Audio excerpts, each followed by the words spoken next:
ஒரு இமாம் இருந்தார், ஈரான்ல பிறந்தவர்.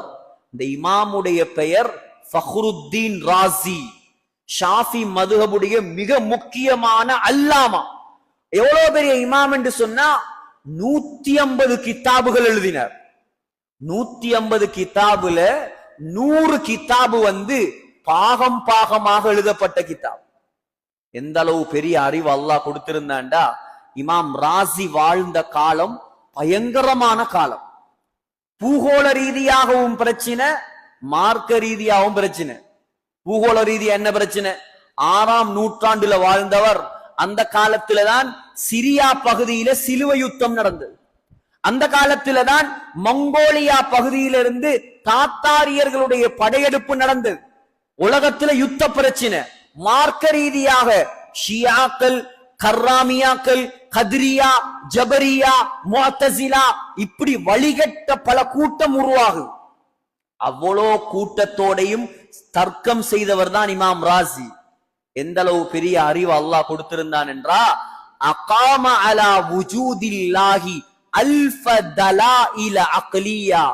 அல்லாஹ் இருக்கிறான் என்பதுக்கு மட்டும் 1000 ஆதாரங்கள் எழுதினவர். அல்லாஹ் இருக்கிறான், அல்லாஹ் மட்டும்தான் கடவுளுங்கிறதுக்கு 1000 ஆதாரங்களை காட்டியவர் தான் இமாம் ராசி. இவருடைய கிதாபுகளே, இவருடைய எழுதின நூல்களே ஆக பிரபல்யமான நூல்தான், ஆக பெரிய நூல்தான் தஃப்சீருல் கபீர். தஃப்சீருல் கபீர் பொதுமக்களாகிய உங்களிடத்துல பிரபல்யம் இல்லாம இருக்கலாம். ஆனா உலமாக்கள் தலைக்கு மேல தூக்கி வைத்து கொண்டாடக்கூடிய அபார வரவேற்பை பெற்ற ஒரு தஃப்சீர் தான் தஃப்சீருல் கபீர். ஏன் தெரியுமா? அதுல தஃப்சீர் மட்டும் இல்லை, அதுல மந்திக் இருக்குது, லொஜிக் இருக்குது, பலாகா சொல் நயம் இருக்குது, இலக்கணம் இருக்குது, இலக்கியம் இருக்குது, வரலாறு இருக்குது, சொல்லிலக்கணம் இருக்குது, அதே போல வழிகட்ட கூட்டத்தார்களுக்குரிய பதில்கள் இருக்குது. இப்படி எல்லா கலைகளையும் பூந்து எழுதப்பட்ட ஒரு தஃப்சீர் தான் தஃப்சீருல் கபீர். இந்த தஃப்சீரை எழுதினத்துக்கு ஒரு வரலாறு இருக்குது. தஃப்சீர் எழுதினத்துக்கு ஒரு வரலாறு இருக்குது. அதிகமான உலமாக்கள், வரலாற்று ஆசிரியர்கள் இதை பதிவு செஞ்சிருக்கிறாங்க. பொதுமக்களுடைய தஃப்சீராக இருந்தாலும் உலமாக்களும் சபையில் இருக்கிறதால நான் எங்கெங்க பார்க்கலாம்னு சொல்றேன். ஷதராத்துல் தஹப், அதே போல வஃபயாத்துல் அயான், இது போன்ற கிதாபுகள்ல, தபகாத்துல் முஃபஸ்ஸிரீன், இது போன்ற கிதாபுகள்ல இமாம் ராசியுடைய வரலாறு உலமாக்களுக்கு பார்க்கலாம். சகோதரர்களே, ஒரு முறை இமாம் ராசி என்ன செய்யறார்? ஒரு ஊருக்கு போறார். அந்த ஊருக்கு போன நேரம் இவருக்கு ஏற்கனவே ஹார்ட் ப்ராப்ளம் இருக்குது, ஹார்ட் அட்டாக். ஹார்ட் அட்டாக் வந்ததோட அப்படியே மயங்கி விழுந்துட்டாங்க. ஊர் மக்கள் எல்லாம் நினைச்சிட்டாங்க ஆல் மவுத். இப்ப போல டெக்னாலஜி எல்லாம் இல்லாத காலம். நாடி நரம்ப புடிச்சு பார்த்தா துடிக்கல, ஆள் மவுத்து நினைச்சு அப்படியே ஆளை கொண்டு போய் கபூர்ல வச்சு மண்ணை போட்டுட்டான். மண்ணை போட்டதோட கொஞ்ச நேரத்தால இமாம் ராசிக்கு முழிப்பு வருது.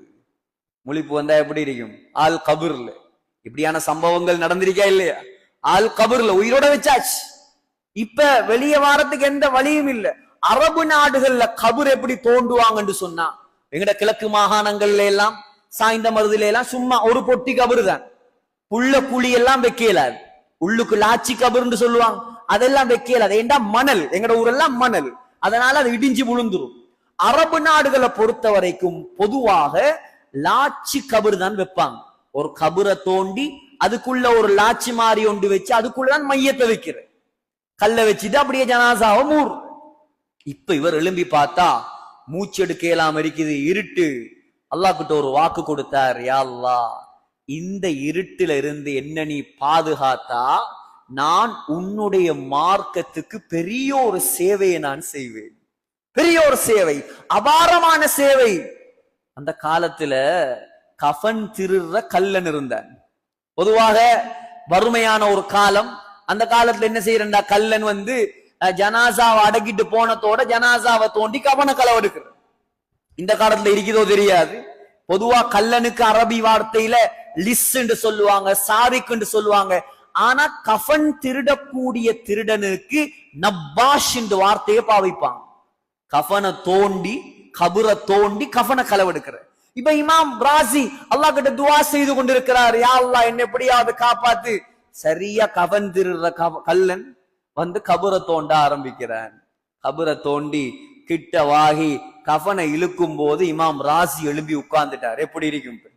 இவன் அடிச்சு விழுந்து கத்தி பெரட்டி ஓட அண்டையோட ஹராம் கபனா மையவாடியே மறந்துட்டான்.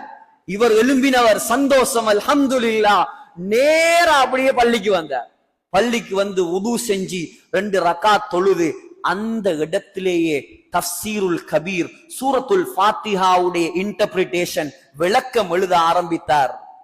எவ்வளவு எழுதினார் தெரியுமா?